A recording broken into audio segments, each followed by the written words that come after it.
दोस्तों, जो सच अब सामने आया है उसे सुनकर आप हैरान रह जाएंगे। जिस बाघा को सब स्वार्थी समझ रहे थे वही असल में सबसे बड़ी कुर्बानी देने वाला निकला। बाघा और बावरी के ब्रेकअप ने सबको उलझन में डाल दिया था, क्योंकि किसी को समझ नहीं आ रहा था कि इतनी प्यारी जोड़ी अचानक अलग कैसे हो गई। धीरे धीरे पर्दा उठा तो पता चला कि बलम, जो खुद बावरी से मोहब्बत करता था, उसने बाघा को पैसों का लालच देकर उसके रास्ते से हटने के लिए मना लिया। बाघा ने न गुस्सा किया और न ही झगड़ा, बल्कि बावरी की खुशी के लिए चुपचाप अपने दिल पर पत्थर रख लिया। उसकी यह खामोश कुर्बानी इतनी गहरी थी कि सोचकर ही दिल भर आता है। इसी दौरान टप्पू ने एक ऐसी चाल चली जो मजेदार भी थी और बहुत जरूरी भी। बाघा की मदद के लिए वह लड़की का भेष बदल लेता है और यहीं से सच के बाहर आने का रास्ता खुलने लगता है। हालात धीरे धीरे इतने बिगड़ जाते हैं कि बाघा और बावरी दोनों अस्पताल पहुंच जाते हैं और उन्हें बेहोशी की हालत में देखकर पूरा मोहल्ला भावुक हो उठता है। सबसे ज्यादा बलम टूट जाता है, क्योंकि अपनी ही चाल का इतना दर्दनाक नतीजा देखकर उसका दिल पछतावे से भर जाता है।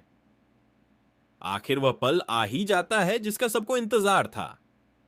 बलम सबके सामने सिर झुकाकर अपनी गलती कबूल करता है, माफी मांगता है और बता देता है कि उसी ने पैसों के जरिए इस जोड़ी को अलग करने की कोशिश की थी। यह सच सामने आते ही सबके दिल का बोझ हल्का हो जाता है और बाघा की निस्वार्थ मोहब्बत सबको छू लेती है। आखिरकार मुश्किलें दूर होती हैं, बाघा और बावरी फिर से एक हो जाते हैं, खुशियां लौट आती हैं और यह दर्द भरी कहानी सुकून भरे मोड़ पर पहुंच जाती है। लेकिन कहानी यहीं खत्म नहीं होती। आखिरी लम्हों में खबर मिलती है कि जेठालाल बेंगलुरु से वापस लौटने वाले हैं। अब सवाल यह है कि उनकी वापसी को इतना खास क्यों बनाया जा रहा है? क्या वह सिर्फ घर लौट रहे हैं या उनके साथ कोई नया तूफान भी आने वाला है? मेरा अंदाजा है कि उनकी एंट्री के साथ गोकुल धाम में फिर से जबरदस्त हंगामा शुरू होने वाला है। आपको क्या लगता है, इस बार जेठालाल के आने से कौन सा नया धमाका देखने को मिलेगा?